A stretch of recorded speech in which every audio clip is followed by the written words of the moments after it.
Welcome inside another episode of Mic Drop here, made possible by the Believe Network and available everywhere you get your podcasts and on SiriusXM.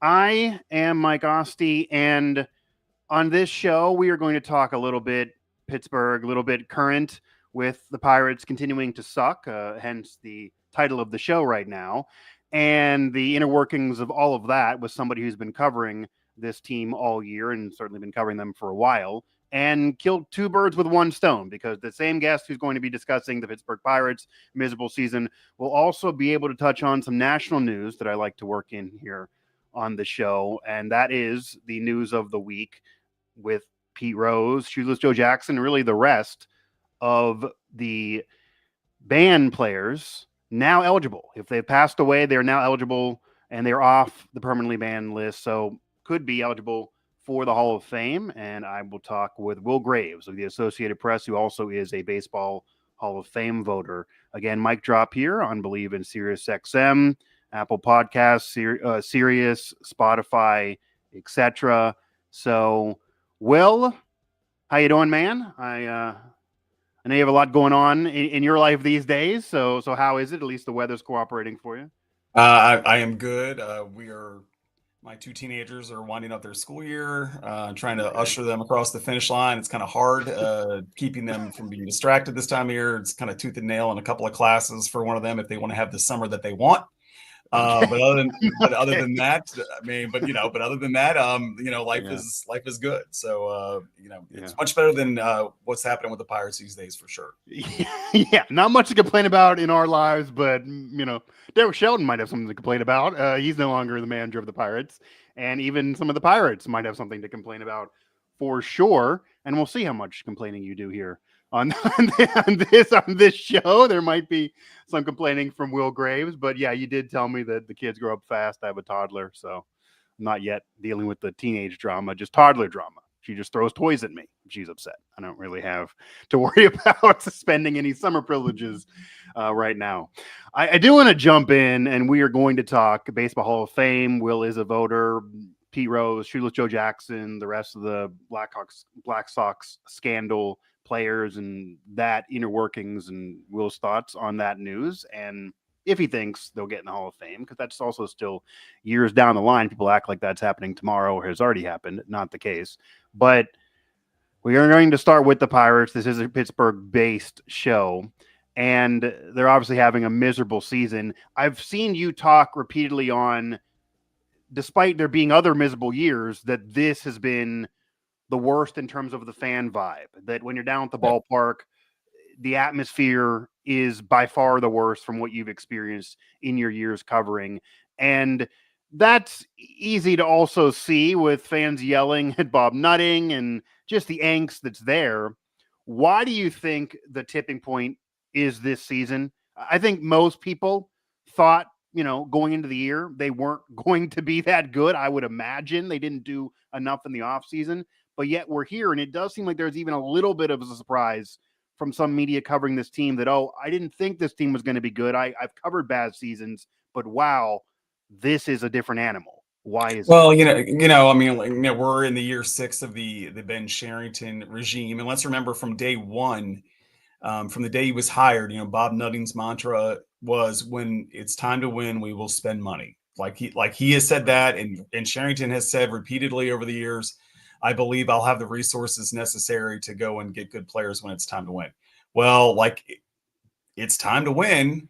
And instead of throwing $70 million at Pete Alonso for 2 years, or getting any guy that's even sort of close to his prime and spending some money for it, instead they brought in Tommy Pham, last minute. They brought back Adam Frazier. They traded for a guy that's played 140 games in the major leagues, and Spencer Horwitz, right? So that is not, their answer to their questions last year was, their problems last year was to fire the coaches, to fire Andy Haynes, to fire some of the people in the scouting department. And, you need players, and their offensive numbers are worse than they were last year. And it has nothing to do with coaching. It's just, you don't have enough major leaguers in the lineup. And I think the fans are just, when you have schemes and you have what everybody agrees is like a short, a 3 to 4 year window where this guy is affordable and on your team,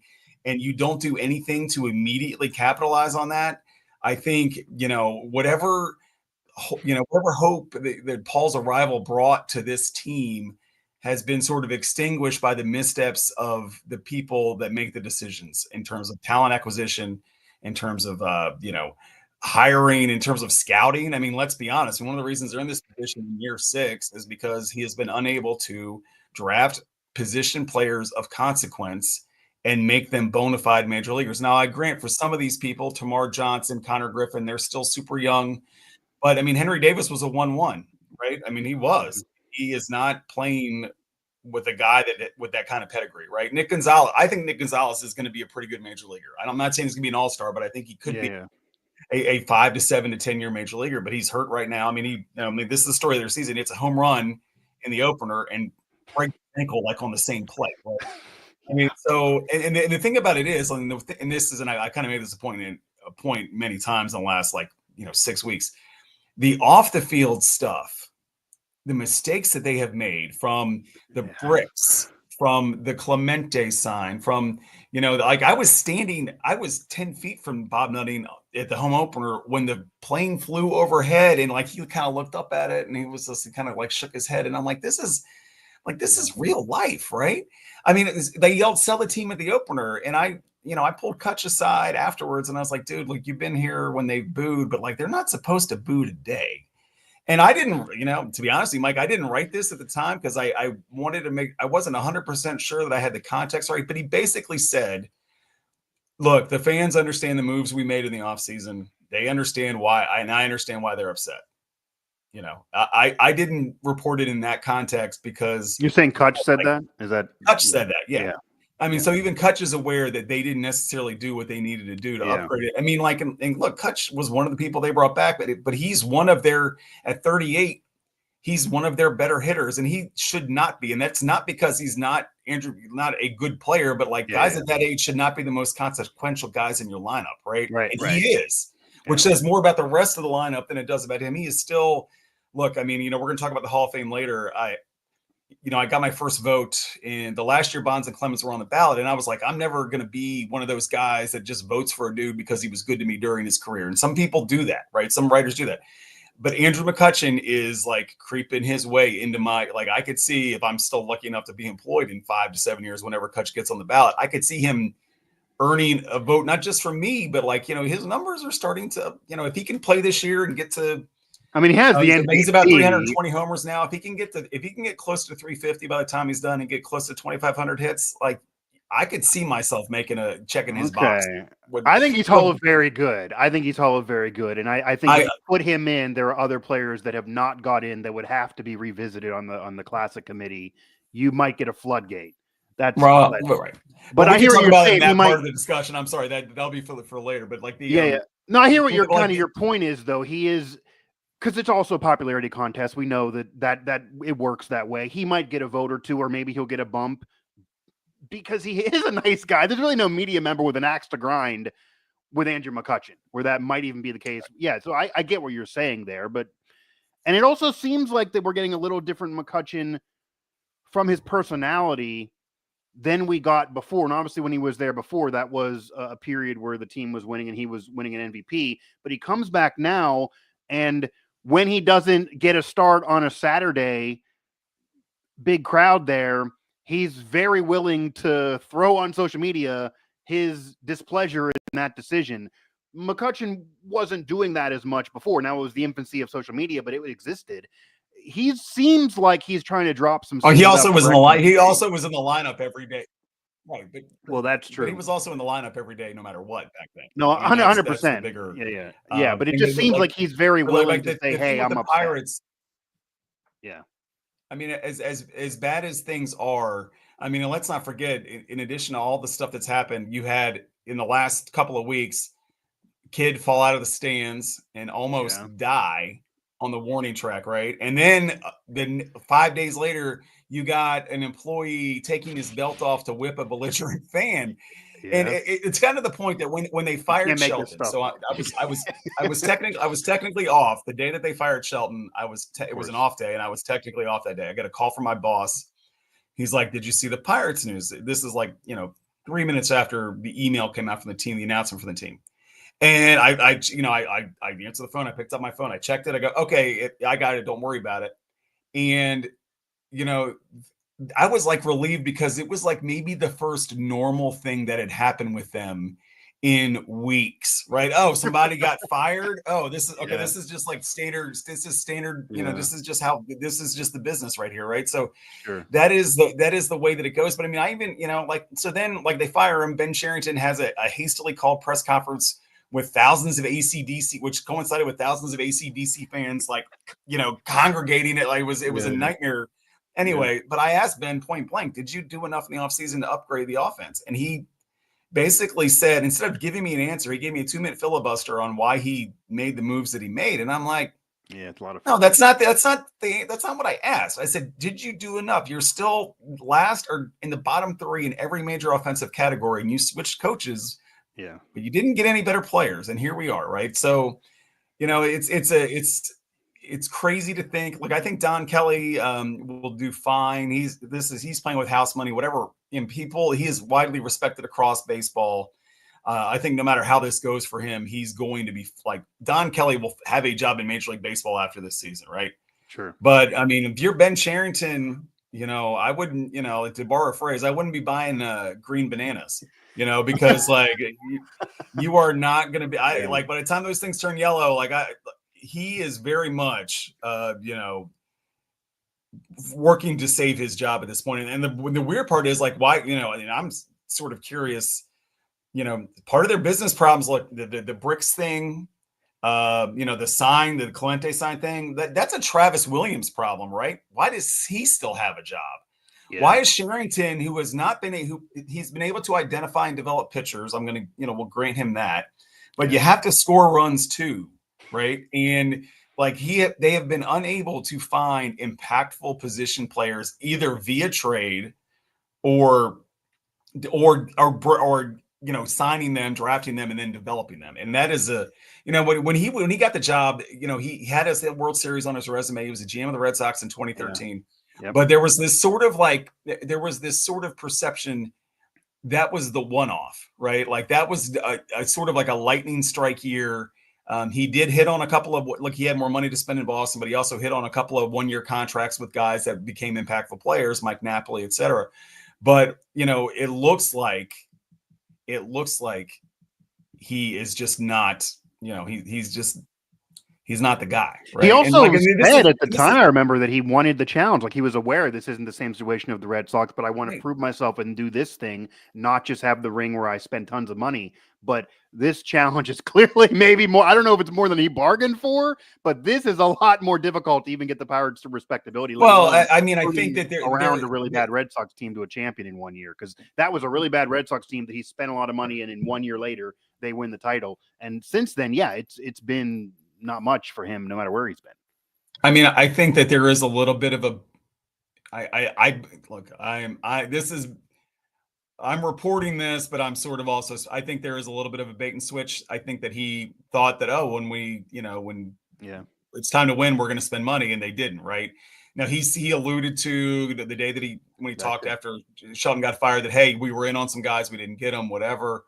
Yeah, I mean, at this point in year 6 though, like, and look, Bob Nutting was a known quantity. Like when he took the job, anybody, like, we can kill Bob Nutting for sure. I mean, like if you want to kill him. But guys that come to work for him, work for that organization, like they know what they're getting into at this point. It's not year 1 of the Bob Nutting, No. It's year whatever, 17, 18, whatever. You know what to be a good hire nationally at that point when they brought him in.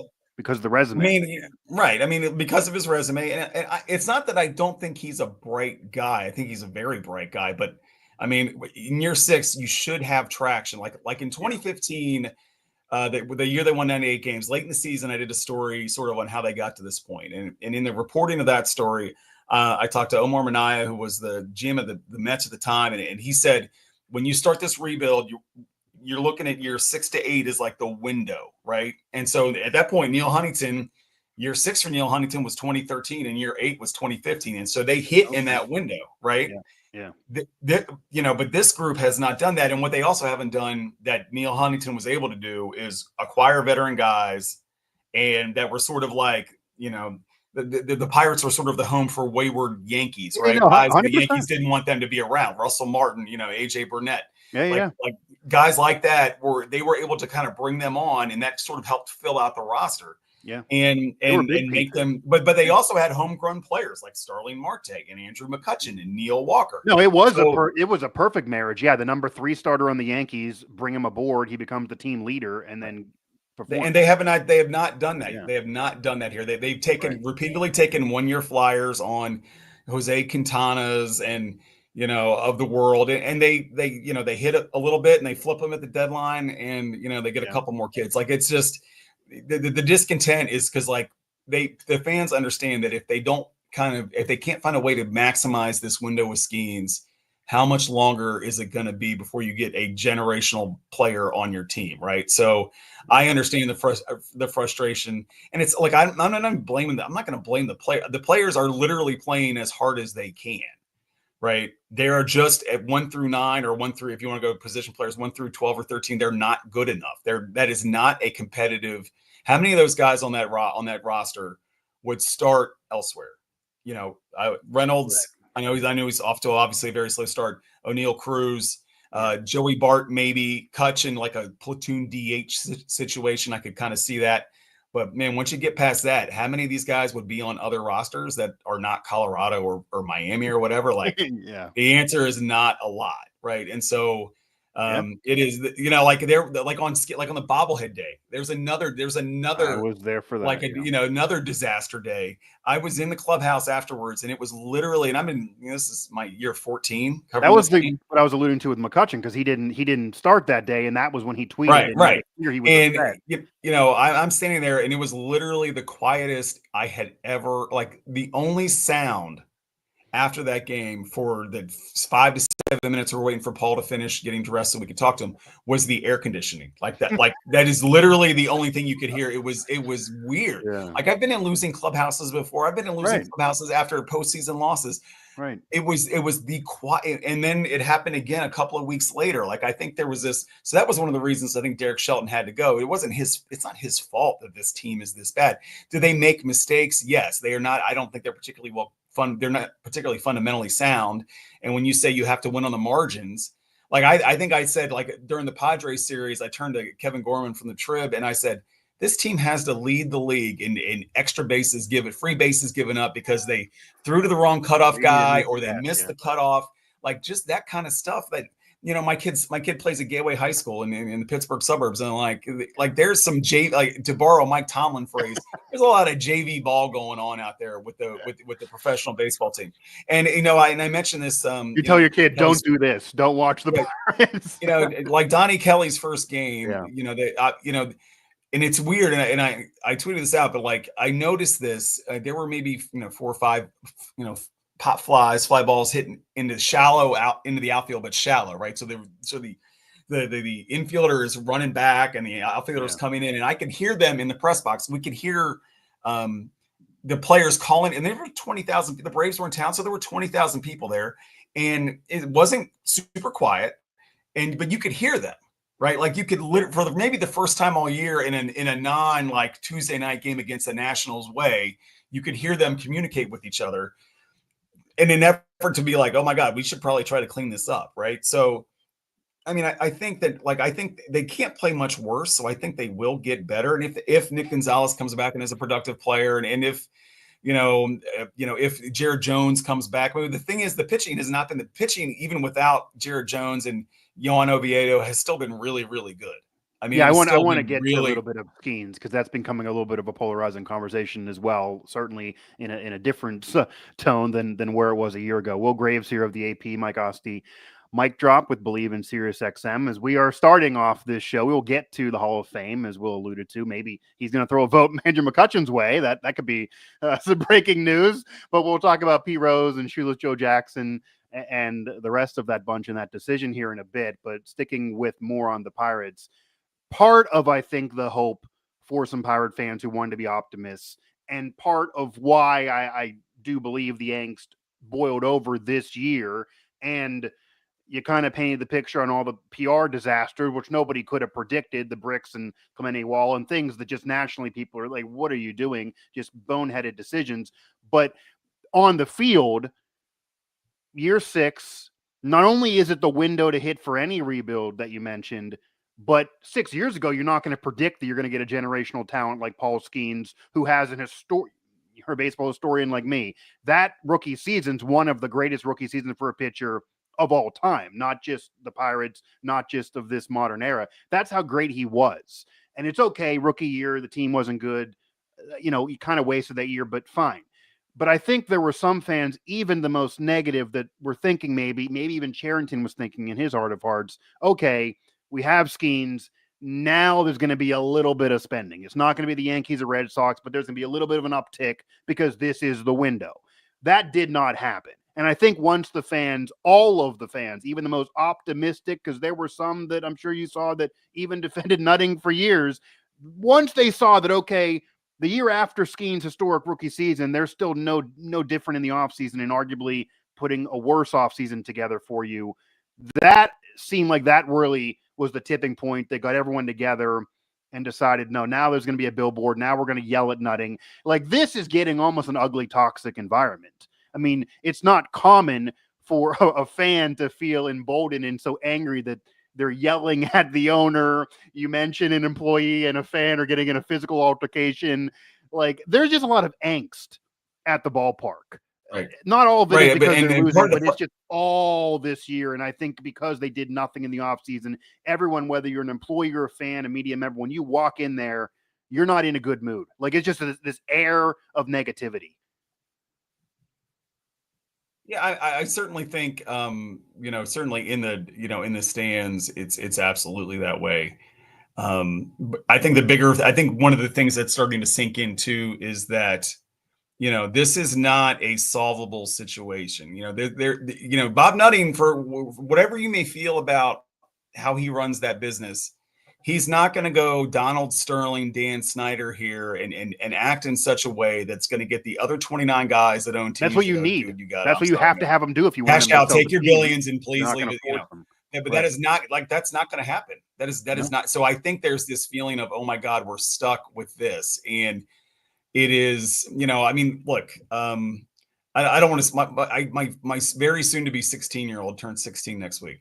Okay. His first taste of he's still playing baseball. He's a shortstop, a Gateway on the Gateway JV varsity teams, whatever.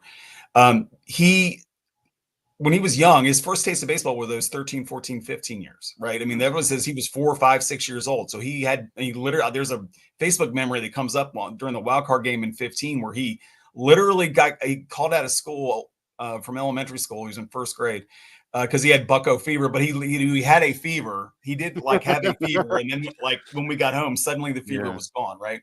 But as the team failed to kind of build on that wave and kind of return to mediocrity, he bounced around. And his fandom has bounced around. Like he liked the Nets for a while. He's sort of still, and he's kind of come back to the Nets, but he almost takes his fandom a la carte, right? And for baseball, and I used to chastise them, dude, come on, being a fan is about sticking with them through thick and thin, so that when it is World Series, you can't bounce off that. But given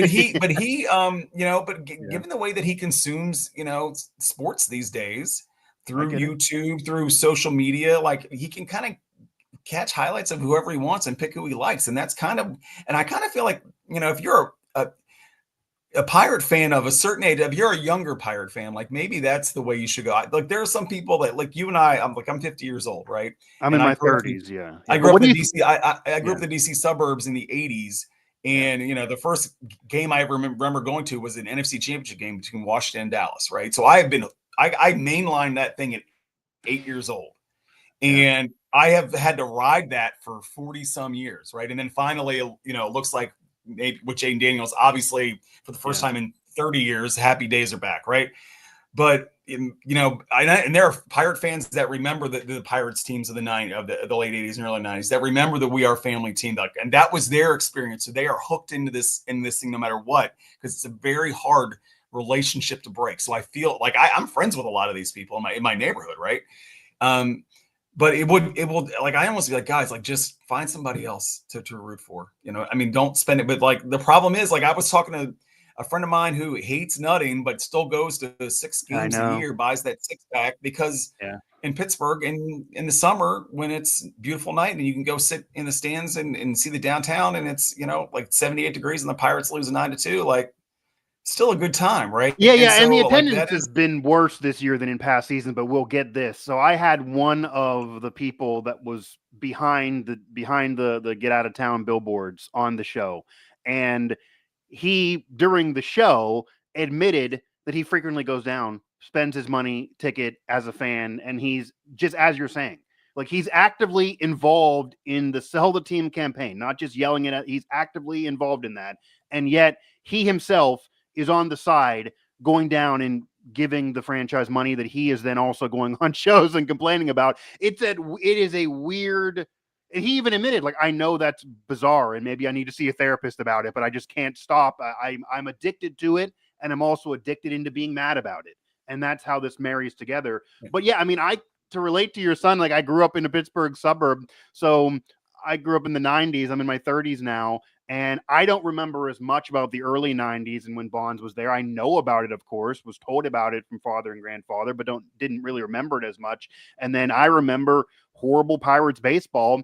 And as much as, I would root for the Pirates, you did venture around. I became a fan of individual players. And I think that's kind of where the culture is today with people that maybe are dealing with losing markets, that your son maybe he's more of a fan of, say, Mike Trout than the Pirates. Just you want to look at an individual player and just follow them, and maybe don't obsess over a win or a loss because you're just following the stats of the player. Hopefully he'll get in the Hall of Fame someday. Like that's almost where you are when your team isn't going to get it done for you. So that does suck. Like you lost you basically lost my generation. Now we're going to be losing your son's generation.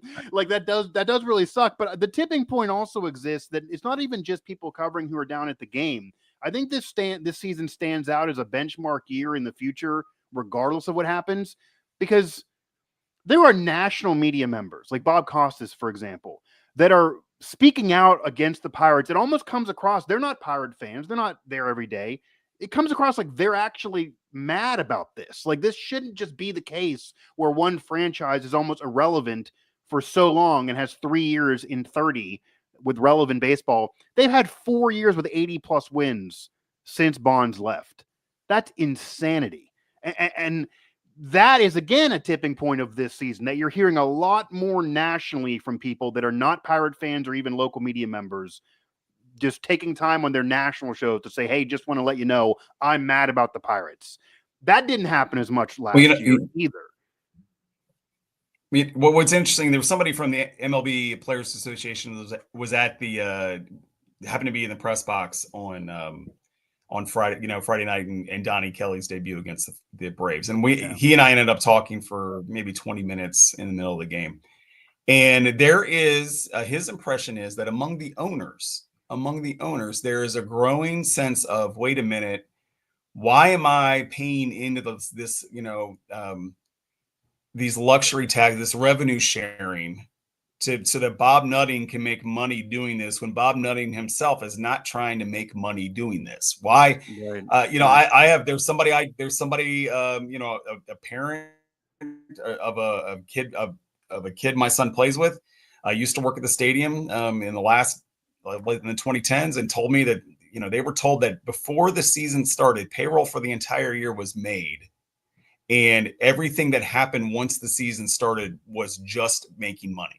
Like it was all profit, because they would get a check from Major League Baseball for X millions of dollars before the season started. And that basically combined with the broadcast rights and the TV revenue would basically make they were in the black before they threw a first pitch. So why would you go and spend money? Right. But it will be very interesting to see when the next CBA comes up, which is, not too far away. There's not going to be a salary cap. There's not, but I could see some owners in markets that make a lot of money say, you know what, I'm kind of tired of carrying water for Bob Nutting. Yeah. Now, will they ever come out and say that publicly? No. This person I talked to pretty plugged in. So I do believe that they weren't just speculating when we were talking. What does that solution look like? But if it comes to we get to a place where Bob Nutting isn't getting his revenue, is making his money by having other people give it to him, and has to go and actually get people to come to the games by putting on a product that gets 35,000 people regularly to show up. Maybe then he sells. That might be what forces him to spend. I mean, that might be, or sell, or even sell. Yeah, one or the two. Like, I don't want to do this, or I'm going to go the other way. So yeah, but I don't see him. Yeah. But I really, I have a friend of mine who works for the Nuttings in another business venture, and we talk regularly, and he talks, frequently about their passion for the Pirates, right? The family's passion for the Pirates. So, it stinks. We're learning that Will Gray's had a lot of friends here on this show. A lot of friends. Well, I think I've named them all. Guy in Pittsburgh. all four of them. But the reality is, the city wants to have a reason to believe, and will do what it can to give itself and really spend, in the offseason. Well, we do have Paul Skeens, and look at that pitching staff, and maybe we can squeeze enough, and then like reality hits, right? And I was like, oh my god, like Tommy Pham is obviously I'm assuming this will probably be his last year as a professional baseball player. Adam Frazier, obviously a self-made, a guy that they developed and brought along, and had some success, but now he's 34 and he's not the guy he was when he was 28, right? So it's tough, and the problem is, like, somebody asked me the other day, would Paul Skeens ever get to the point in the next year or two where he would come out and publicly say, hey, we gotta, we need to start spending money. And he won't do that. Like, it's not his personality, but he's the one who can force it. Because if he did that and had a different personality, then if the answer to him was no, then I think you get almost an anarchy at the ballpark. But he's not going to do it. He's not going to do it. No chance. So, yeah. I mean, I don't know what to tell you. If you're a Pirate fan, I think barring a very, very unlikely surge to 75-ish wins, right? Ben Cherington will be, shown the door at the end of the season, and then Donnie Kelly will probably be shown, not because he's going to do a bad job, but just because whoever they hire as their next GM is going to want to pick their guy, right? Right. I've heard a couple of high-profile names that surprising that would be interested in taking a manager job here, but like. So I want to ask you about something in that vein, and I do want to get to Skeens before we talk the Hall of Fame. Will Graves here with the Associated Press, Mike Asti with Believe, and SiriusXM. So the Pirates fire Derek Shelton in the middle of this train wreck of a season, on and off the field. It's a disaster. Really couldn't be going any worse unless you're going to set the record the White Sox set a year ago, and maybe even then. But months ago, a very similar franchise, not only historically, but market-wise, kind of how they've been over the last 20, 30 years, and the Cincinnati Reds hired a guy that's going to be in Cooperstown someday, and Terry Francona. He's going to be there. He's already got it done. He's already had success. He's done it with 2 different franchises. He has a ring on his finger. He has multiple. Like, he is that everywhere he touches turns to gold as much as you can get in that area. And winning in Cincinnati is not going to be the same or as easy as winning with the Red Sox or even Cleveland. But he took the Reds' job. He was willing to take that job. Do you believe that if the Pirates would have fired Derek Shelton last year, 2 years ago, earlier in this, even if it's not really his fault because the roster, this is year 6 for him, eventually you got to go. If they would have pulled this plug earlier, you're mentioning being in play for big names now. Do you think they would have been in play for Francona? Could they have been in play for big names in the past? Do you believe any of that? I have it on fans that this could have happened earlier, maybe to fix at least the managerial situation. I have it on pretty good authority that Terry Francona will never work for Bob Nutting. Okay, that's it. Okay, okay. Well, then that works. That is. And I'm very reliable. So it's the Nutting thing. Then it's not the stain of the Pirates for 30 years, though. It's the Nutting thing, right? But like I've talked to multiple people that have said Buck Showalter would perhaps be interested in the Pirates job, which seems like kind of weird. He wins everywhere. But too. I mean, look, Buck is a guy that is a turnaround artist. He has a turnaround artist. Yep. So I've heard that from multiple people. That would not be a bad manager to get. It seems weird for this franchise at all. I mean, it could be weird. Well, look, he's a good talker. He can kind of sell. He can I kind have of a sell ceiling it. as I imagine they He would knows get. how to handle us. Yeah. But like, I just think, anybody that takes this job at this point, Nutting's track record outside of that very small window where from like, where they signed Liriano and they got Burnett, Yeah. they got Russ Martin. Right. They traded for J Hap, like outside of that, the track record for them is not great, right? In No, terms of getting not at other all. people to come in. So the only way to win then is to try to do like when Ben Sherrington got hired, he said, hey, we got to be like Tampa Bay, we got to be like Oakland, we got to draft and we got to develop. And when our guys make too much money or get too expensive, and we trade them and then we go and bring in the next wave, right? And he has been unable to do that. Like they were sort of stuck. Like they made progress from 22 to 23, and then 24 was kind of, they tanked in August, and like they have regressed, and they've probably taken 2 or 3 steps back, right? And so I if you're a manager coming into this job, like why would you? If you're a manager of note, like why would you want to come Right. here I was going to knowing say I've that got maybe 2-3 years left of Paul Skeens, and because if you're Buck so Showalter, it's a tough spot. I mean, I would if you, imagine. yeah, I could see if you're Francona and you already have the rings and you already have one big, okay, maybe you want to do a challenge like he's doing with the Reds, try to build that back as an historic franchise, a small market, try to build it back. I get he hates Nutting, so the Pirates thing won't happen, but I could kind of see the sales pitch if you're him. You do it for a short window of Skeens, and you try to, if you get the Pirates in the playoffs, you're God basically in a quick turnaround situation. Right. You'll be characterized as Clint Hurdle, who kind of is treated as a god in Pittsburgh because of that short window run and the success that he had. But Buck Showalter does not have the ring on his finger. He's been a turnaround artist, but teams win big after he leaves. He doesn't have the resume of a Terry Francona. If you're him, I would imagine you'd want to stay in this to try to actually win a World Series. And I don't get why he would want to come and deal with the Pirates and be in Pittsburgh, because that's not going to happen with him, and his resume is not going to get better. So I wouldn't get him wanting to do it. Well, I know, but there's no, like it's like they say that, but there's only 30 of these jobs that exist in the world, right? So sure, if you can get one of them, you should. I mean, who knows? It's unfortunate because I remember, like, I've been here since 2011, and I still think, including the Stanley Cup Finals and including any Penn State game and including anything else, any Steeler game, like that 13 wild card game from being in Pittsburgh, that Cueto game in 13 is, from what I've covered in Pittsburgh, is the most electric, moment of any of the sports here, at least like I said, since I got here in 2011. So, and this city, wants to embrace this team, and it's a shame that they made money. Like, he spent money and they made money because they were good.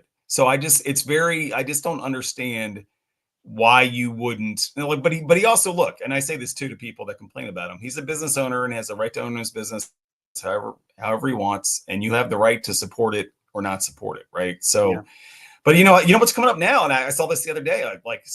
Now it's open speculation that if attendance continues to tank, that maybe Nashville's going to try to make a run and get the Pirates. And I'm like, but that's good for Bob Nutting, right? Because then he could kind of can use that as leverage to do whatever they got to do at PNC, whatever upgrades they need to make it PNC Park. But the problem is, it'd be bad enough if the team was playing poorly, which it is, but like the off the field stuff has been so, like the kid falling. Okay, I'm going to give them a pass on that. They couldn't have predicted that. That's that's not their fault. Everything else though, like the bricks thing, like how do you not communicate that to people before it happens? The Clemente thing, how do you think people aren't going to notice? And they didn't even say that specific sign, that one sign with the 21 on the green padding, was going to be there forever, like the sign that actually runs atop the wall, with 21 on it. That is going to be there forever. They didn't, but again, there are smart people in that building, but they are not the ones making the decisions. And I say to them sometimes,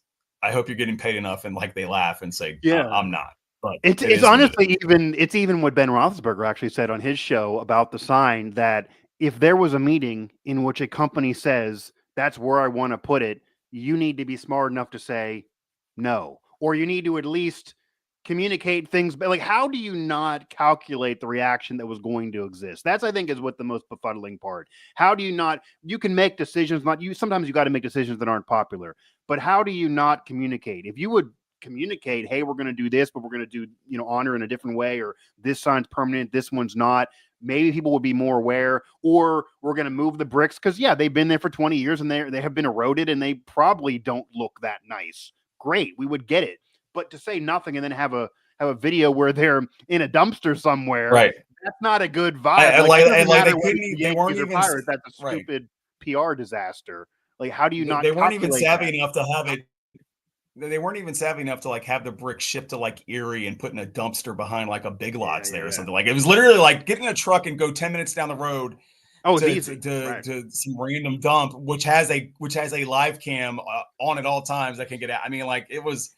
It was the perfect storm. And honestly, even going to the Skeens day when Nutting makes the. I mean, 100%. Like, Nutting makes a good decision in getting everybody a bobblehead.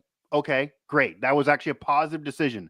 10 minutes later, getting sell the team chance after the cheer of that decision because the team's still so bad. So I think really the theme here is Pittsburgh, it's always going to be a football town first, but they do care about the Pirates and they want them to be good. If this was a market that didn't care, there would be apathy. You wouldn't hear sell the team chance, people spending their own money to do all of this. But you're getting it because there is such an anger that they care. They're almost addicted to it. This is almost because it looks like it's a hopeless situation. And it looks hopeless. There isn't going to be a change. There isn't going to be an ownership change anytime in the near future. And so it's sort of like, like I mentioned, I grew up rooting for the Commanders. I moved around a bunch. Like I graduated from college in 96 and I moved to Florida and then I moved to Kentucky and I came here. So I wasn't in it. My mom has lived in the same county for 50 years, basically. Right. And she is still, like, even during the bad times, she would still watch the games and hyperventilate. Right. So, like, I understand like the indoctrination into it and you're just sort of addicted to it, even though you don't want to be. Right. But man, it would be, there's no easy answers here other than Bob Nutting just, trying to be aggressive and changing who he is, which seems really unlikely at this stage in the game. And so you just hope that, like, for Paul Skeens, he can get what he emerges from his time in Pittsburgh healthy. Maybe in a year or two, they have enough around him to be a fringe wildcard team. And maybe that changes the narrative. But I mean, there has been not one thing that has happened since he made his debut a year ago that makes you think that he, like, as respectful as he is of the Pirates for taking him and as much respect as he has for the fans. I was playing golf with somebody last week and he knows Scott Bennett, who was the longtime equipment guy for the Pirates, and now he fills somewhat of a different role. This guy's dad is going through pancreatic cancer. He mentioned it to Bones. Bones mentioned it to Skeens. Skeens called this guy's dad, and they talked for 15 minutes about the club. This was, hopefully, Jordan, I hope you're not mad that I'm kind of outing this, but that's the kind of guy that Paul Skeens is, right? It wasn't like he is a legitimately good dude, and I would hate to have him sort of throw his arm out for a team that's going to win 63 games and then like ruin his career, right? Yeah. So it also appears too that he is actively trying, as you're mentioning, not only to be a good guy in general in the community, but to do the right thing with the franchise he's at while he's under contract. Like, he is not going to throw them under the bus. He's not going to talk smack on Nutting, on Shelton. Like, when he said after Shelton got fired, I wasn't surprised, but we weren't doing enough. It's our fault as well. He's going to put blame on himself, even if he's pitching like he was last year. He's going to do all the professional things. You're not going to hear him demand a trade. He's not going to go on social media and even drop the subtle comments that McCutcheon's at a different stage in his life. He's almost 40. His career is winding down. I think he's doing a little bit of I don't give a what. Like, I'm going to drop this tweet and you read into it how you will. Skeens isn't going to give you the cryptic Instagram post that we're used to with the Steelers. He's much more Sidney Crosby-like. I would say. Yeah, that's a perfect example. Like I would say that's a perfect example. Obviously, unlike Sid, his personal life is a lot more out there because of his girlfriend, where Sid has been able to keep that under wraps. But outside of that, Yeah, Skeens is more of a public figure personally outside of the game than Sid, but very much similar in how they handle things. Now, Sid, it was easier because clearly they were trying to win the whole time. Uh, Right. Even when they weren't, they were putting an effort in that he could see. Not the case really with Skeens. But yeah, I do want to ask you. So Skeens, it's a fact, he's not been as good as he was last year. Now, last year's bar was very, very high. There's been a lower level of production this year. However, obviously he should have more wins than he does just off of how he's pitched. He's lost games where he only allows one run, but he's also had some really, really bad starts. What do you think is I mean, going on? like bad for Paul Skeens, but not bad for Well, if you Mitch allow Keller. 4 or 5 runs as an ace, that's not a good start. Come on. I mean, I would say he's had control issues the last 3 starts, right? Like his first 6 starts, he had 4 walks Yeah. total, and then he had 4 in against the Padres. He had 4 I mean, I'm against the not saying Braves. he has to have this Hall of Fame season every year, but this year's not been like last year. I think, well, look, they've adjusted to him a little bit, and I think they're willing to look at more pitches than they have been, or they do. Gosh, I cannot remember which game it was. There was a game earlier in the year where he got ambushed a little bit because guys were first pitch swinging, right? So, Okay. but look, he also the guy dominated the Dodgers, so in LA, right? So Oh, the talent's there, 100%, 100%. I mean, yeah. I don't know if he's taken a step back. That I mean, there was a couple of starts, where his velocity was down, like the strikeouts were down, which but he's also again like he called those, he basically called those one-offs. And to his credit, I mean, when he pitched against the Mets the other night, he was pretty good, right? I mean, So he got shelled by the Cardinals on. So April, I have it in front of me here. April 8th, he did allow 5 runs on 6 hits. That's getting shelled no matter who you are. He had a 3 runs off 5 hits against the Cubs. I mean, that's not horrendous, but that's not. Well, but I mean, the great. problem is like there's so little margin for error for anybody that goes out to pitch for the Pirates right now. It's tough, right? So, but those 2 starts didn't happen all. I mean, he had 10 starts in a row that weren't even that all of them were gems. That's not. I mean, but I think guaranteed this year, right? But I would say, but when you zoom out here, I mean, his ERA is still what 2.63, right? I mean, like he's not the top problem. No, yeah, he's 2.63 exactly. I mean, you had that right. Yeah, but I think 4, he's almost a victim of his own. He's a victim of his own success. I mean, what he did last year was so, to your point, historically great, and the idea that he was going to be historically great every year, and he still might be historically great this year. We don't know. He's still got another 20 starts to go, right? So, but I think that there has been an adjustment, and his control has not been as crisp. And I think and he talked all offseason about like what he wanted to do was try to, he noticed last year when he analyzed his own play that he got behind guys too much, that he would fall behind 1-0, 2-0, and sort of battle back. So, that, and then you look at his first 6 starts this year, and his command was impeccable, right? And now I think we see, Shelton, the day game against the Cubs. Shelton, when he had only had 3 strikeouts, I mean, I think, Shelton pointed, well, it was an early start. It was kind of hot. I mean, that's true. But the guy also played at LSU, right? It's pretty hot at LSU. But it's okay. Like this guy's going to be, if he stays healthy, he's going to be in the league for 15, 20 years. And even great pitchers have bad days. So, but the problem is when you're sort of like the whole show, which is what he is right now, when you don't go 8 innings with 4 hits and 10 strikeouts, everybody goes, "What's your problem?" And like that is, that's sort of that's the burden of greatness sometimes. And yeah, no, that's true. And, I mean, when he handles it with, I mean, like I've had the chance, I went down to Bradenton and we talked. I got him for 20, 25 minutes one day early in spring training. This is even before the position players showed up. And, when we got done, it was my first extended one-on-one conversation with him. And when we got done, I called my wife because this is the age that I'm at now. And I said to her, I was like, all I want to do is like call his parents because I have a 15-year-old baseball player. How did you do that? How did you make this kid like this? I mean, it could be because it could be the other way. When you are that great for so long, I covered the Steelers. I know, like when you have that much success early on your whole career, you're even having the instant success right away when you turn pro. Who his girlfriend is, which is famous in her own right, he could be very much the other way and be very arrogant and say, "My life's better than yours. I'm a heel. I'm going to leave soon. I'm throwing everybody under the bus. Like, he could do that. And we've seen athletes do that when they have great success, the hot girlfriend, they're arrogant, they're pricks. He could do it, but that's not the guy he is. That's not who he is. He's almost a little boring in a way, because it's almost like if he wasn't dating Livy Dunn, his star power would just purely be baseball. Like, she's elevating him to more of a celebrity where he's on game day and other things. He's a great pitcher, but it's almost like that's not what he cares about. Like, he'll do game day because he knows his girlfriend wants to be on there. He wants to be great, and he wants to be a great ambassador for the game, and he wants to be a role model. Right. And I mean, I think the word I've used to describe him when people ask me about him is he's uncommon. I mean, look, I mean, other facets of my job, I cover the Steelers.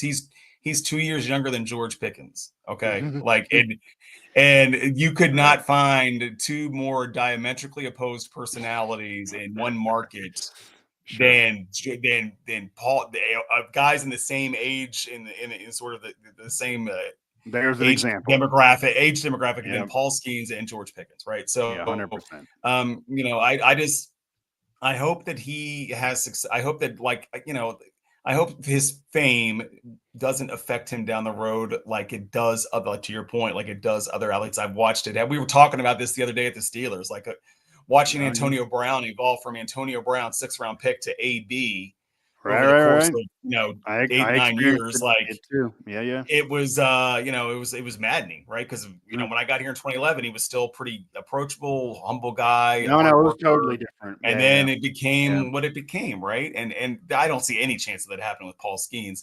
But, you know, no, unless he takes that Dodgers or Red Sox contract and that's where he flips. But that's what I mean, it doesn't seem like that's going to be the case. It does seem like he's grounded enough. But yeah, that's an example. That's for sure an example of the star that was very humble beginnings, a great underdog story, and everyone kind of loved him. And then that just 180 personality shift, exposed itself, became totally different. And just Google search him now and you'll see who he now has become. Like that, Antonio Brown to AB is that story that should be a movie by itself for all the wrong reasons. Paul Skeens is at least somebody that you want to root for. And he almost has the personality, Will, that whenever he does leave the Pirates, and he will, it's going to be hard for fans to give him that Bonds treatment or whoever. Like, it's going to be hard to hate him. He did what he had to do with the Pirates. He was a professional. He lost a lot of games that he shouldn't lose because the team didn't give him any run support. And then he's eventually going to have to go. And I don't think anyone's going to blame him. Like, I don't think. I mean, like when Kutch got traded, right? I mean, right. When Kutch got traded, he treated regally, you know, whenever he returned. And the irony is, like, the Pirates won that trade, right? I mean, like, Brian Reynolds has had a better career since 2019 than Andrew McCutchen has. But Kutch, as we chatted, and I'm sure we should probably pivot towards this, you know, on my book, potentially a borderline Hall of Famer in 2032 if he plays 2 more years, right? So, but Paul Skeens, look, I mean, you can be angry at Bob Nutting all you want, but I mean, you know, my advice would be, like, if you have a chance to go to a Skeens day, like, it's different, because you've got maybe, you know, let's say if he makes half of his starts at home every year and he plays, let's say he's got at least 2 more years after this, you got 40 chances to see him pitch in Pittsburgh for the home team, right? So don't. How sad is that? But that yeah, Will Graves with the Associated Press. How sad is that? But it's the reality. Sorry. No, I mean, that's just the reality. And honestly, it feels like Skeens knows that in the back of his mind too. But he's going to be the professional thing. Like, he knows. I'd love to be a fly on the wall with him and Livy's conversation separately, because they know there's no chance. But they're doing all the right things now. So that's what you got to ask for. But unfortunately, the Pirates are not cashing in on this window, which does exist with Skeens. That now there should be more of an emphasis than prior to Skeens. And I don't think a salary cap's going to fix it at all, because there are franchises in small markets that have been able to figure this out. You mentioned some of them. Pirates have not, and here they still are. Will Graves again, Mike Asti on Mic Drop. I do want to segue to maybe Paul Skeens will be there someday, regardless of what the team does, if he keeps on pitching like he's been. Certainly if he goes back to where he was last year. Apparently Will Graves maybe is going to send Andrew McCutchen there someday in the Hall of Fame. And maybe he'll be a borderline candidate. But now, at some point, Pete Rose, Shoeless Joe Jackson, those players who previously were banned from baseball and not even eligible. You couldn't even vote on those players during your time as a Baseball Hall of Fame voter. They're now going to have a chance to get into Cooperstown. In a couple years, they're going to be on the Classic Baseball Era Committee. The earliest they could get in is 2028. That'd be 2027 when they're discussed. So that's something for fans to be aware of. But before we fully get into their Hall of Fame candidacy, which is a lot more off the field than on the field, were you at all surprised by the decision to lift the ban after players pass away? And what are your thoughts on that happening, especially now? Because obviously this is soon after Pete Rose dies. Shoeless Joe Jackson has literally been dead since 1951. So, based on this rule, he should have been eligible for a long time. This is clearly about Pete Rose. And right before Pete Rose died, he was quoted in saying that he did not want to go in after he died because he thought that would be disrespectful. And there are even Marty Brennaman kind of went down that road. He thinks the family should turn it down and make that statement. But now he could be eligible after he died. There's even some that think the president of the United States got involved in this. Are you surprised by this decision? And what are your thoughts about this happening now opposed to when he was living? Well, I mean, I'm not surprised. I mean, it was I think the Rob Manfred did meet with Donald Trump in April. They said they discussed it.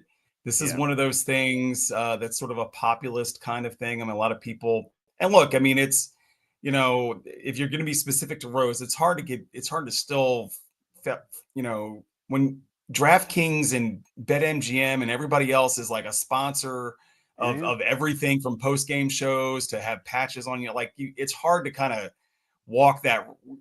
To be fair, though, I mean, with baseball has made it very clear that there's a difference. They will take the casino's money, but their players still. I mean, Tucapita Marcano got banned. You can't bet on while you're a player. We've seen that right. So for betting, right? So, but but they've been in relationship with gambling companies for years, and they waited until he died. That's really what happened. I don't know if that. Maybe, but I've interviewed Pete Rose several times. When I lived in Florida, like in the early 2000s, he would come down and do card shows, and it would be the same stuff every time. You go talk to him for 10, 15 minutes and ask him about the Hall of Fame, and he would talk. But I mean, look, I think this is how I see it going when they get on that golden era, or the Classic Committee considers them in 2027. Let's remember that my last year and I'll be very transparent here. My first year voting was the last year the Bonds and Clemens were on the ballot, and I voted for both of them. Why did I vote for both of them? Because not one time when there was a drug policy with a penalty in place, they did not test positive for anything. Okay. I'm not saying they didn't do stuff. But I'm saying to the letter of the law, they did not break the law. Now you can say they were in the Mitchell report or whatever, but the Mitchell report was basically we're trying to figure out if we need to put a policy in place. So let's test guys. Yeah. So you're benchmarking 2000. If it exceeds a threshold, we got to put a policy in place. Right. But for them to, so that's benchmarking 2004 on, because 2020, 2003 is when there was a report that Bond tested positive for HGH, but that was before the 2004. Right. So when they got on to, and I thought that when Bonds and Clemens got onto the what do they call the most recent? I can't remember the name of the committee. The whatever they call the modern era committee, right? I think it used to be like the Veterans Committee, but now the modern era committee. So for guys that played 1980 on, right? They were not really. They did not make. They didn't. 1980. Yeah. They were shut down by the people on that committee. Yeah. Hard for me, and I've been lucky enough. I took my kid to Cooperstown in my wife that lives near there, and this is 22, I think we went, and Barry Bonds is there are Barry Bonds stuff in the Hall of Fame, just like there's 100%. So you're talking about one room. To me, I have a hard time seeing the Classic Committee saying, you know what. Okay, he did some stuff, but man, the guy was a Hall of Fame player. It's hard for me to. I think Shoeless Joe Jackson's got a much better shot of getting in than Pete Rose does. Because this guy he admitted, whatever you want to say about Barry, he didn't admit that he did it. I took the cream in the clear, but whatever. He's problematic. He's not getting in anyway. It doesn't matter. We're not going to argue about Barry. But like I think Pete's lack of true, in my opinion, true remorse, is gonna like that. Well, it was also I too late. I mean, you talked to him in the early 2000s, you mentioned. So at that point, he was still deny. He eventually, in the last 10 years, did admit it, and he right. didn't give you like this crying speech, but he has been quoted in saying he was wrong, he shouldn't have done it, he never bet his team to lose, those things. But it took so long to get there that people were tuning him out at that point. And right. he has the famous interview in '99 with speaking of Bonds, because he was mad that he wasn't a part of that group, but in '99 on the field at the All-Star game, the top 50, where he denied again. But then there are people that bring up that the Major League Baseball invited him to ceremonies that they would benefit, like the top 50 team, during his ban, but then they wouldn't let him, for example, see his son collect his first Major League Baseball hit. He wasn't able to attend that because of the ban. So it's been a bizarre back and forth with Pete. It does feel like at times Major League Baseball was like, we'll use you. Like, for example, a couple years ago, they had each franchise had their top 4 all time. They let him be one of the Reds' top 4 and go to that and wear the Reds jacket before, obviously, this ban has been lifted.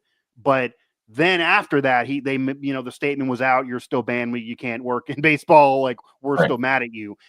Why did you wait until after that was over? You let him do that, and then you drop that.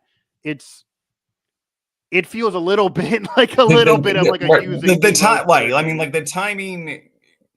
I'd have no problem with, the idea in general that once you're dead, that like you're like you can now you were banned for, it was literally you're not a risk lifetime of an infraction ban. again. The life is over, the ban is over. Sure. I don't have a big issue with that policy. But again, to your point, that the timing, Manfred is not, he's not as bad at PR as Bob Nutting, but he's not great at it.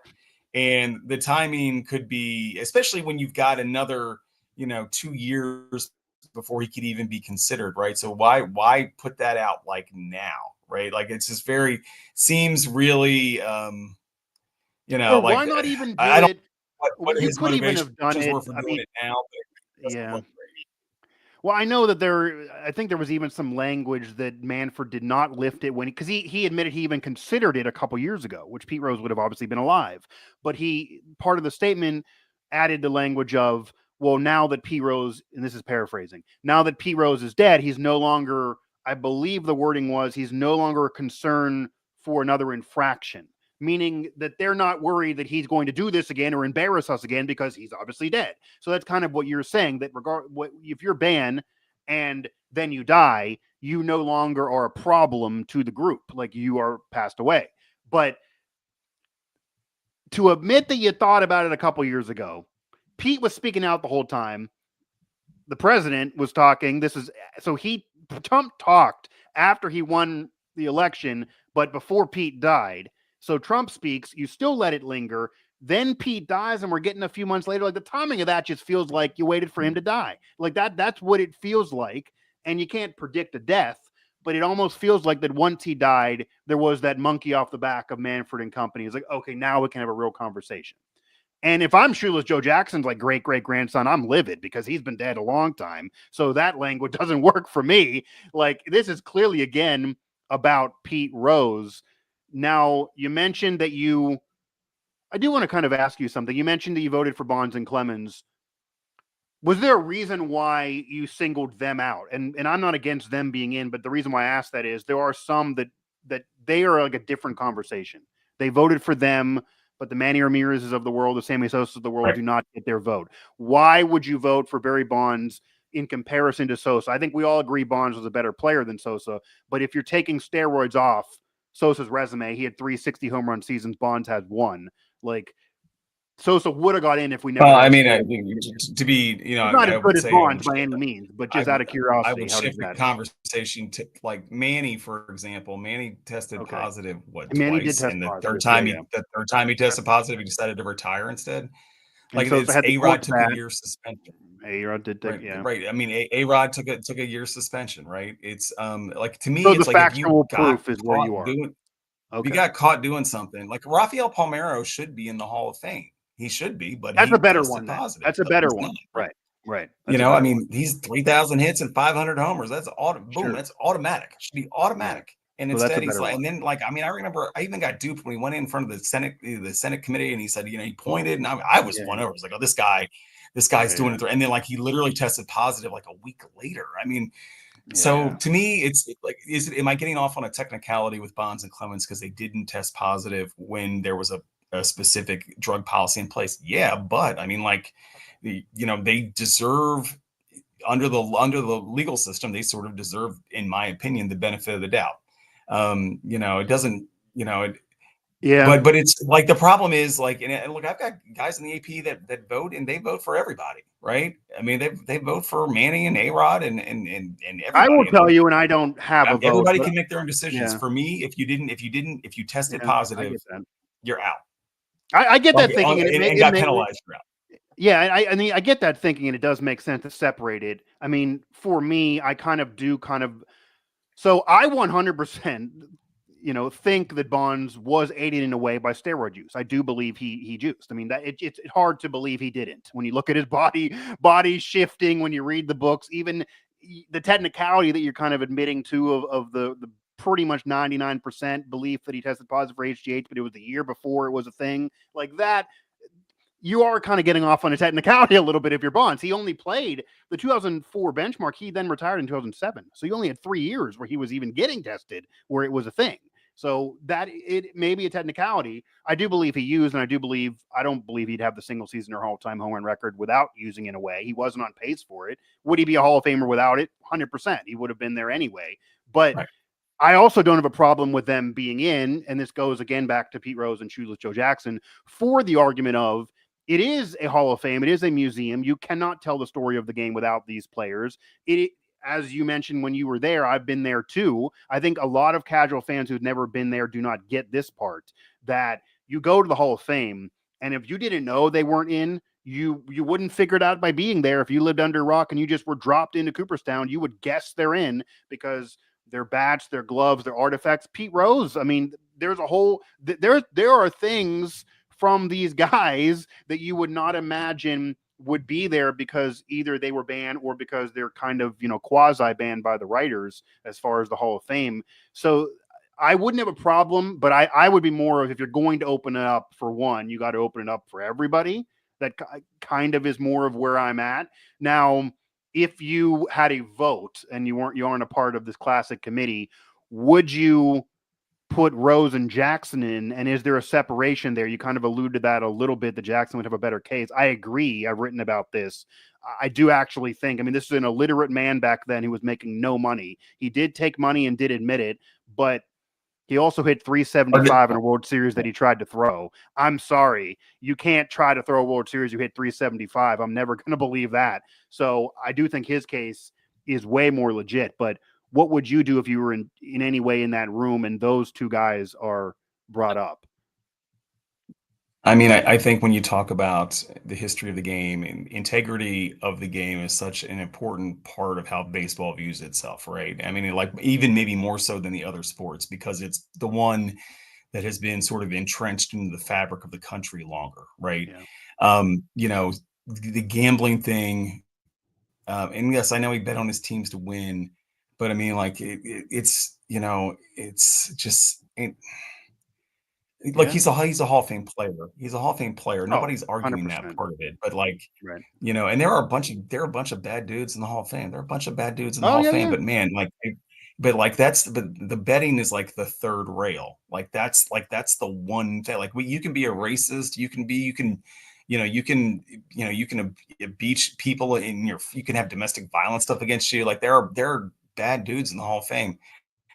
But Yeah. like, man, if you attack the integrity of the game, which is what their actions did, at least Pete's, but again, it's tough, but like, it was just the way, to me, if he had expressed remorse like immediately and taken it, and did the crime and did the time, like, we'd be having a very different discussion. He probably would Probably. have been in before he Probably. died. But to Probably. me, like, his the way that he kind of carried it around for years and years afterward, like, when there was so much evidence against him, like, that You know, Don't you think it's a little bit similar to how yeah, Bonds treats it, though? Bonds is deny, deny, deny. I mean, whether we're voting for him or not, do you really yeah, think he no, never took steroids? well, I know, A but I think similar Barry also knows mentality. Barry knows he's never getting in too, so he's just sort of giving it up, right? I No, mean, I understand, but I think that if he, when he's 90 years old, admits, "Oh, I took steroids, I probably wouldn't have this record, but I still was a great Hall of Fame player. Now I'm dead." I think people would be like, "Damn, couldn't you have done that 50 years ago?" Like, but yeah, I mean, because that's kind of what happened with Pete. But like A-Rod, for I mean, I example, think the other flip, Joe A-Rod's probably very gets in. open. I, Yeah, I think Joe Jackson probably gets in, and I think Pete does not. That's if I had to guess. Now they might just draw a line and say, look, if you know gambled, admitted to it, integrity of the game yeah, was I guess. compromised, you can't get in. But like that, like the problem is, like I wish they would almost go to an NFL type thing where it's like, you know, only the actions of what you did on the field, period, is They the do only that, arbiter. right? Like I wish that they now the Hall of Fame, when we get our ballots, there's a list of things to consider, and there is like for better lack of a better phrase, a morality clause, right? You can consider Some um voters cite that in so particular, right? and Yeah, some people like hang their hats on that, and I mean, it's the older I get, the more nuanced I feel about it. I used to feel it was more black and white, but like they can't list that now, though. I'm They not can't gonna, list but it like, now. you know, but But like yeah, guys like Omar Vizquel, like, you know, he's not gonna get my vote, right? Because of some of the stuff that's happened off the field. You know, yeah. I ended up voting for Andrew Jones this year for the first time. And then like immediately afterwards, I read up and I was like, oh man, I did not really look into his personal life Well, maybe the Kurt way I should Schilling have. is another. Kurt Schilling's one. Oh, I mean, yeah. no, I mean that's another. So, I mean, That's a perfect example. I mean, if you look at baseball's big on moments. If you look at moments, he would get in. But when you dig deeper into personal life and how outspoken he's been on some things, it doesn't look good. And I mean, he, yeah, I mean that's another. I mean, baseball has a morality clause. I don't think it's ever going away. I do. Here's what I would like. If they're going to separate Pete Rose and Shoeless Joe Jackson, which I totally get, and Shoeless Joe has a much better case, even if there's a, I think he deserves, if they're going to consider both of them, and it looks like Pete's leaning there, but they're not, give Shoeless the year by himself. I don't want them even, I think Shoeless and that family deserves something that's not always attached to Pete Rose, because he's been right. dead since 1951. I get that he took money to throw a World Series. He also again hit 375 in a World Series that people are going on national TV and saying he threw. I know he took the money. I also see he hit 375. That's hard to wrap your mind around. We Yeah. can't talk to the man. He's been dead forever. It's not like he did this for 70 years. It's not like there's any other evidence like there is a lot of his contemporaries.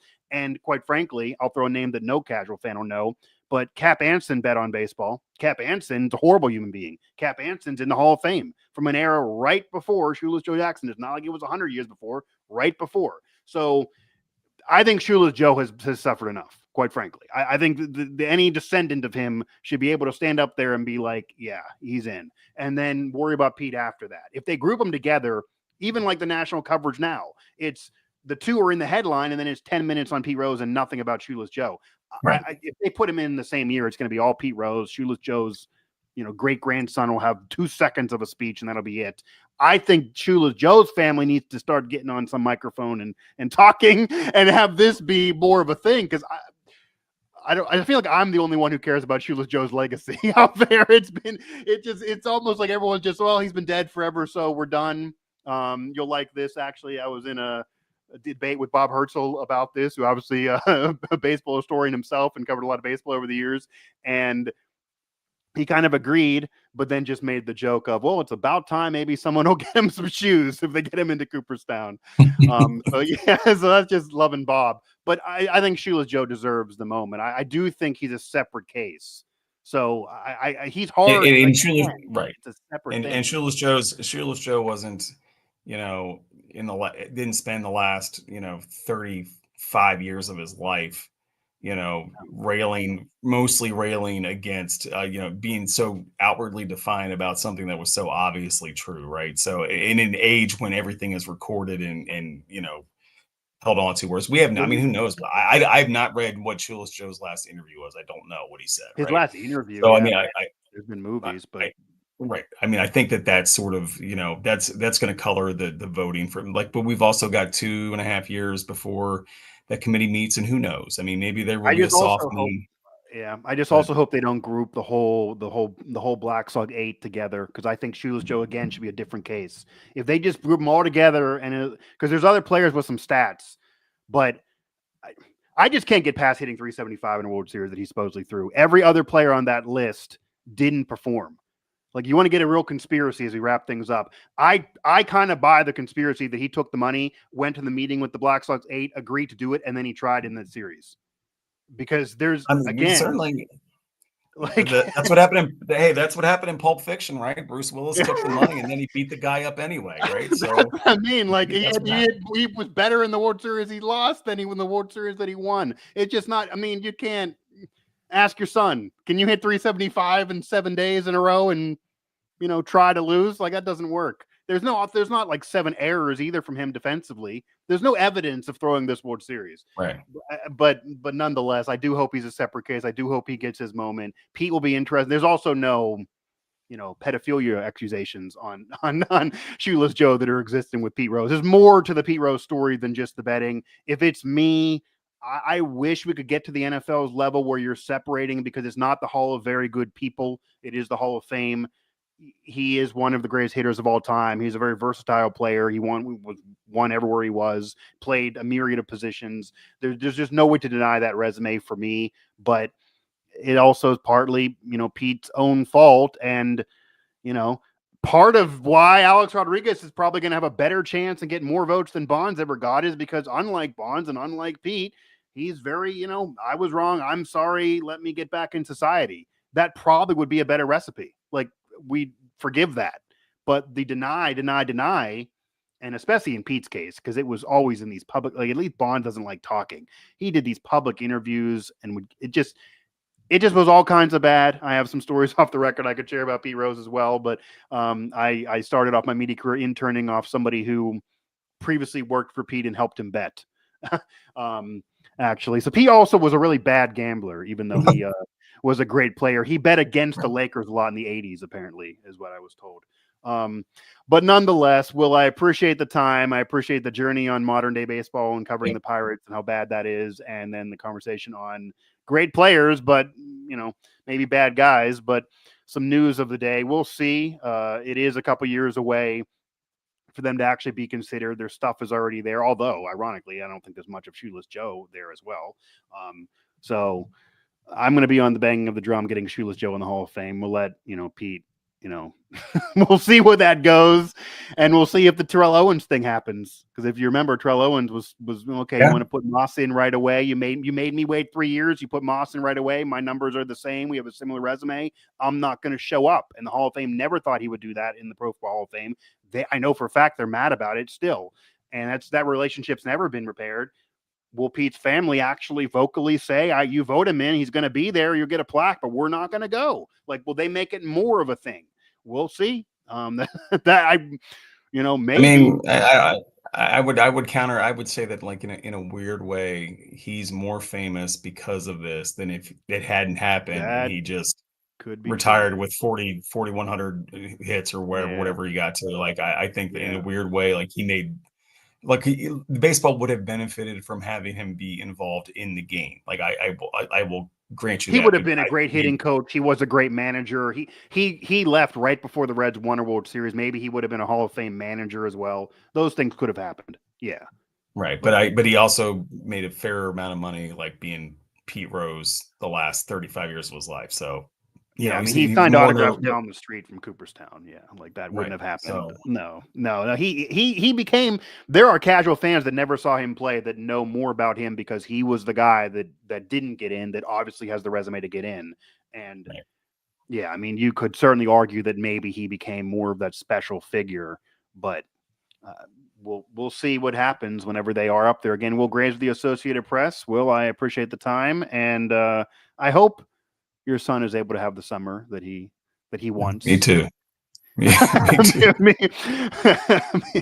too. All right, Will Graves again of the Associated Press. Love talking to Will. Always a long one when I talk to Will, but I love the conversation nonetheless. And he was able to kill both of these stones for me here, talking how, just the rough season of the Pirates, had to get it in. But yeah, it's rough. It's been rough on and off the field. Paul Skeens is dealing with it right now, dealing with the right way, but not going to be there much longer. And they are wasting the window. And then we'll see what happens with Pete Rose and Shoeless Joe Jackson. And again, I think they're separate.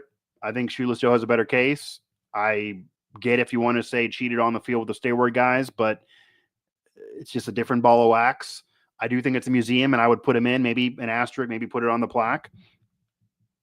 Maybe have the plaque literally read admitted betting on baseball, or took the money to throw the 1919 World Series, and then little blurb after that, hit 375 in the World Series. So, he took the money and then hit 375. It was Pulp Fiction, as Will put it.